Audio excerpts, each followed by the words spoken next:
প্রিয় লিসেনার্স, আসসালামু আলাইকুম। আশা করছি সবাই ভালো আছেন। আমি মোহাম্মদ ইমন ইসলাম আছি আপনাদের সাথে। তো আজকে আমি আপনাদের সাথে এমন একটি ঘটনা শেয়ার করতে যাচ্ছি যে ঘটনার প্রভাবে খালি হয়ে যায় 4জন মায়ের কোল। তো ঘটনাস্থলটি হচ্ছে আমাদের পাশের গ্রামের শেষ পর্যায়ের দিকে লুলিবিল নামক জায়গাতে।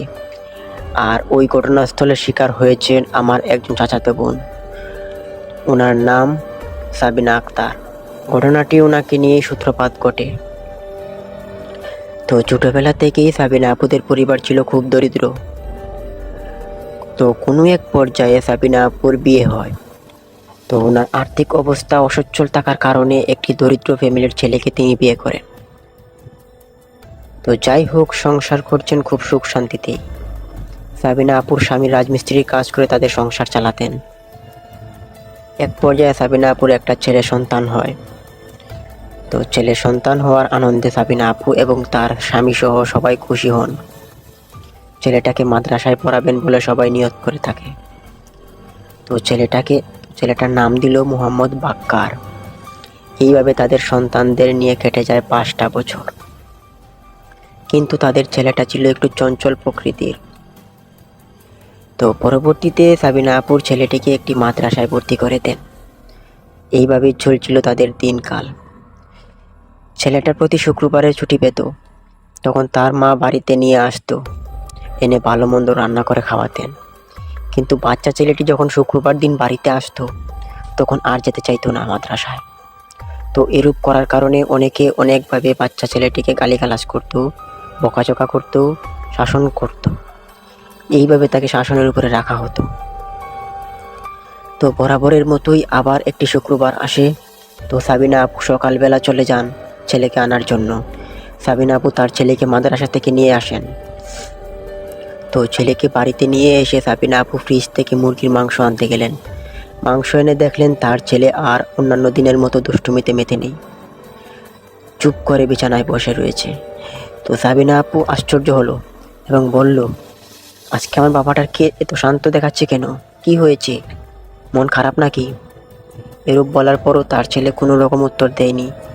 তখন সাবিনা আপু আবারও জিজ্ঞেস করলেন, কেউ কি কিছু বলেছে তোমাকে? তখনও কথা বলে না। তো কথা না বলায় সাবিনা আপু তার ছেলেকে কুলে নিয়ে স্তম্ভ কণ্ঠস্বরে তার বাচ্চাকে আদর করছিলেন। কিন্তু তখন সাবিনা আপুর কুলে থাকা অবস্থায় তার বাচ্চা বলে উঠল, আম্মু, আমি আজকে গরুর মাংস খাবো।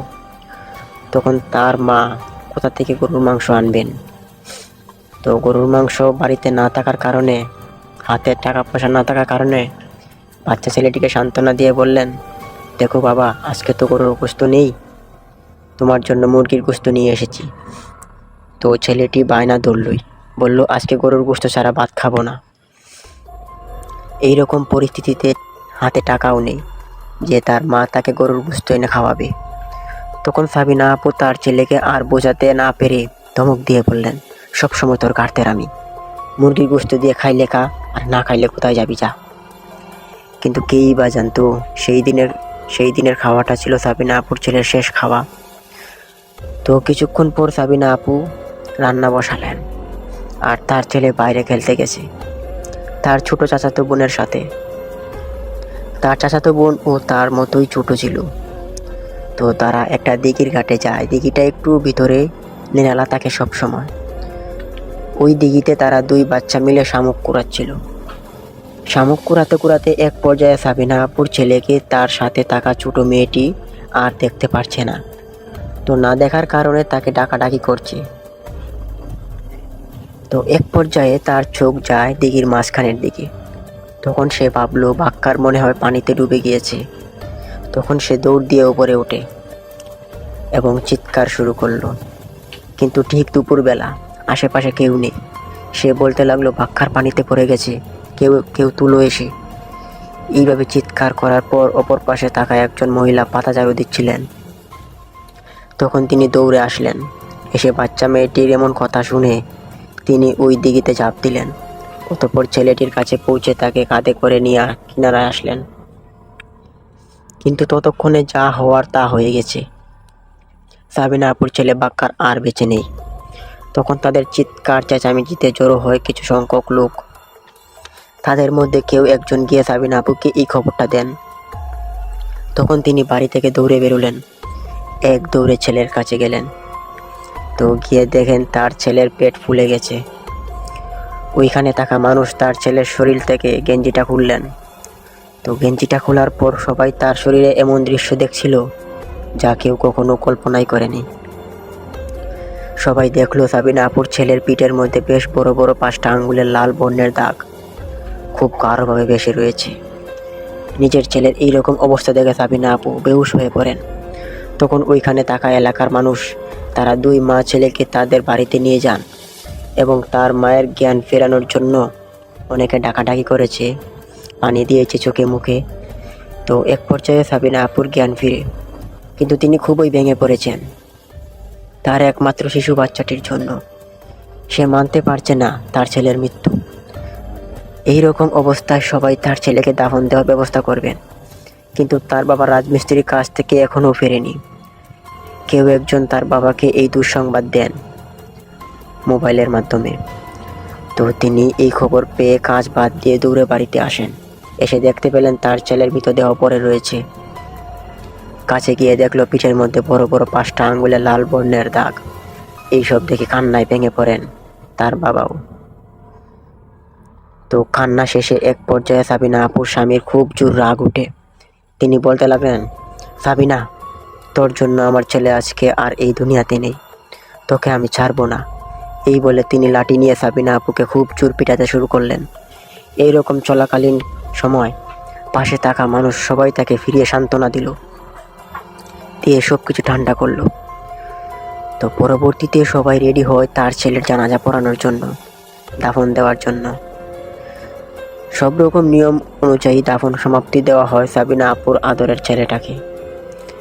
তারপর সবাই ফিরে যায় যার যার মতো করে যার যার বাড়িতে। তো লিসেনার্স, ঘটনাটা এখানেই শেষ হয়ে গেলে পারতো, কিন্তু না, ঘটনা যে আরও এখনো অনেক কিছু ঘটার বাকি। শুনতে থাকুন, বুঝতে পারবেন। তো ওই রাতটি সাবিনা আপুদের এইভাবে দুঃখে দুঃখে কেটে যায়। তো পরদিন ওই লুলি বিলের মধ্যে এক রাখাল তার 3টা গরু নিয়ে রওনা হন। এক পর্যায়ে এসে রাখাল তার 3টা গরু চড়িয়ে দিল বিলের ঘাসের উপরে। গরু সবগুলো ঘাস খাচ্ছে। এই দেখে রাখাল ছেলেটি বাড়িতে চলে যায়। তো তার 3টা গরুর মধ্যে একটা গরু ছিল ছোট। সেই বাছুর গরুটি অতিরিক্ত রোদের কারণে বিলের কিনারায় দিকে এসে পড়ে। তখন সেখানে কেউ ছিল না। তো বাছুরটা এক পর্যায়ে ওই দূষিত দিঘিটার কাছে যায় এবং কোনো এক কারণবশত সাবিনা আপুর ছেলের ওই বাছুর গরুটিও পানিতে মরে যায়। সাবিনা আপু যেই দিঘিতে মারা গিয়েছিল ওই দিঘির মধ্যে বাছুরটিও কোনো এক কারণবশত পড়ে যায়। তো পড়ে যাওয়াতে গরুটিও পানিতে মরে ভেসে থাকে। অতঃপর এক পর্যায়ে রাখাল ছেলেটি তার গরুকে খুঁজতে খুঁজতে এই দিঘিটার কোনায় যায় এবং সে দেখতে পায় তার গরুর বাছুরটি পানিতে ভেসে রয়েছে। কিন্তু যা হবার তা হয়ে গেছে, তার গরুর বাছুরটি মারা গেছে। রাখাল ছেলেটি তার বাবাকে গিয়ে সব খুলে বলল। তখন তার বাবা সহ বেশ কিছু লোক ওইখানে যায় এবং সবাই বলতে লাগলো যে আমাদের গ্রামে এই কি হচ্ছে, কালকে একটা বাচ্চা মারা গেল, আজকে একটা গরু মারা গেল, আবার একই জায়গায়, রহস্য কি? সবার মনে এক অদ্ভুত প্রশ্ন জেগে ওঠে। যাই হোক, গরুর রাখাল তার গরুটাকে তুলল পানি থেকে। গ্রামে দুর্গন্ধ ছড়াবে বলে তারা কয়েকজন মিলে একটা গর্ত খুঁড়ে এবং পরবর্তীতে ওই গর্তে গরুটাকে পুঁতে দেন। অতঃপর সবাই বাড়ি ফিরে গেলেন। এরপরের 2 দিন আর কিছুই হয়নি তাদের গ্রামে। এরপরের দিন তাদের গ্রামের আসাদ মেম্বারের 3 নাতি খেলা করতে করতে লুলিবিলের ওই দিকে যায়, ঠিক ওই সাবিনা আপুর ছেলের মতো। তো তারা খেলতে খেলতে ওই দোষী দিঘিটার কাছে যায় এবং তারা খেলা করতে থাকে। তো একই বয়সের 3 জন বাচ্চা এই দুপুরবেলা একা একা ঘুরতে ঘুরতে চলে এসেছে, আবার কারো চোখেও পড়েনি। তো তখন তাদের খেলাটা এমন ছিল যে 2 জন লুকিয়ে থাকবে আর একজন তাদেরকে খুঁজে বের করবে। তো এই খেলাটাকে আমাদের এখানে কানামাছি বলা হয়ে থাকে। তো তারা তিনজন এইভাবে খেলা করতেছিল। তাদের মধ্যে তখন একজন চোখ বন্ধ করে বসলো এবং দুইজন গিয়ে ওই দিঘিটার আড়ালে লুকিয়ে পড়ল। তখন এক পর্যায়ে প্রথম বাচ্চাটি তাদেরকে খুঁজবে বলে চোখ খুলে তাদেরকে খুঁজতে থাকে অনেকক্ষণ। খোঁজাখুঁজির পর সে তাদের দুইজনের একজনকেও খুঁজে পায়নি। এরূপ অবস্থায় সে ভাবল মনে হয় তাকে এইখানে রেখে ওরা দুইজন বাড়িতে চলে গেছে। এই ভেবে সে মন খারাপ করে বাড়িতে যেতে লাগলো। তখন তার মা জিজ্ঞেস করলো, কিরে জিসান, তুই একা কেন? ওরা কোথায়? উত্তরে সে বলল, আমরা পলাপঞ্জি খেলতেছিলাম। আমি তখন চোখ বন্ধ করে বসলাম এত কষ্ট করে, আর ওরা দুইটা আমাকে একা ফেলে রেখে কোথায় চলে গেল। এত খুঁজলাম, পেলাম না কাউকে। তারপর তার মাকে জিজ্ঞেস করলো, কেন তারা বাড়িতে আসেনি? উত্তরে তার মা বলল, তারা তো কেউই আসেনি, কোথায় গেল? এই বলে তার মা টেনশন করতে লাগলো। তখন তাদের দাদা আসাদ মেম্বার এসে জিজ্ঞেস করলেন, কি হয়েছে, কি নিয়ে টেনশন করছো? তখন তার মা বলল, দেখেন না, তিনজন একসাথে খেলতে গেছে, একজন ফিরেছে আর ওরা এখনো আসতেছে না, সন্ধ্যা হয়ে যাচ্ছে। এই বলে তার মা কান্না করতে লাগলো। তখন তার দাদা তাকে নিয়ে গেলেন ওই জায়গাটাতে এবং অনেক খোঁজাখুঁজি করার পর পাননি এই তার নাতিকে। তো মন খারাপ করে চলে গেলেন তারা বাড়িতে। সেদিন তাদের বাড়িতেও কান্নার রোল পড়ে যায়। এরকম অবস্থাতে তাদের পরিবারের কারোর চোখেই ঘুম নেই। এইভাবে আসাদ মেম্বারের সারা রাত কেটে যায়, কিন্তু ফিরে আসে না তার নাতি দুইটা। পরদিন সকালে আসাদ মেম্বার থানায় গেলেন পুলিশের কাছে। তো ঠিক ওই সময় তার কাছে কেউ একজন ফোন দিয়ে তাকে জানালো তার নাতি দুইজনকে পাওয়া গেছে। এই শুনে আসাদ মেম্বার দৌড়ে বাড়িতে গেলেন এবং গিয়ে দেখলেন তার বাড়িতে কান্নার রোল পড়ে গিয়েছে। সে তার নাতির এমন মরদেহ দেখে আর কিছু বলবে সেই শক্তিটুকু তিনি পাচ্ছিলেন না। তিনি কান্নায় ভেঙে পড়লেন। আদরের 3টা নাতি থেকে 2টা নাতি অকালে হারিয়ে ফেললেন। তিনি সেটা সহ্য করতে পারছিলেন না। তখন উনি বুকের ব্যথায় হার্ট স্ট্রোক করেন। তো এরকম অবস্থাতে ওনাকে হাসপাতালে নিয়ে যাওয়া হয়। কিন্তু পুরো গ্রামবাসী আছেন এখন মহাচিন্তায়, কেননা এইভাবে গ্রামের বাচ্চারা মরতে থাকলে কোনো একদিন এই গ্রামটাই মানুষ শূন্য হয়ে পড়বে। তো যা হওয়ার তা তো হয়েছেই। পরবর্তীতে আসাদ মেম্বারের নাতি দুইজনকে দাফন দেওয়া হয় এবং সবাই দাফন দিয়ে যার যার মতো করে বাড়ি ফিরে যান। পরদিন ওই গ্রামের মানুষ সবাই একসাথে দলবদ্ধ হয়ে বৈঠক করেন। বৈঠকের রায়টা এমন ছিল যে যেহেতু ওই দোষী জঙ্গলের মধ্যে দোষী দিঘিটার কারণে এরূপ ভয়াবহ ঘটনা ঘটছে, সেহেতু এই দিঘিটাকে মাটি দিয়ে ভরে দেওয়ার উদ্যোগ নেন সারা গ্রামবাসী। তো পরদিন সকালবেলা সারা গ্রামবাসী মাটি কাটার কাজে লেগে পড়েন। ক্ষেতের মাটি কেটে নিয়ে সবাই দিঘি ভরাট করছে। তো দিঘিটা বেশ বড় হওয়াতে একদিনে শেষ করা সম্ভব ছিল না। পরদিন আবারও সবাই আসবে এই বলে সন্ধ্যা হতেই সবাই বাড়ি ফিরে যায়। সবাই সবার মতো বাড়ি ফিরল। ওইখানে একটা মহিলাও ছিল তাদের সঙ্গে মাটি কাটার মধ্যে। তো মহিলাটির স্বামী নেই, একটি মেয়েই আছে তার। তো সে সবার সাথে কাজ শেষ করে বাড়ি ফিরল। সারাদিন কাজ করার পর ফেরার সময় আর তার মনে ছিল না তার মেয়ের কথা, কিন্তু বাড়িতে এসে মনে পড়ল তার মেয়েকে তো ওইখানে ফেলে রেখে চলে আসছে।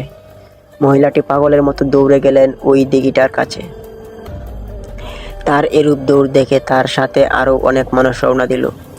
এক পর্যায়ে তারা ওইখানে পৌঁছায়। সবাই মহিলাটি পাগলের মতো তার মেয়েকে খুঁজতে থাকে।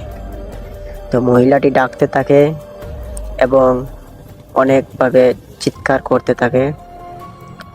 তো তখন ওইখানে থাকা একজন লোক দেখতে পেল পানিতে কেউ কাতরাচ্ছে।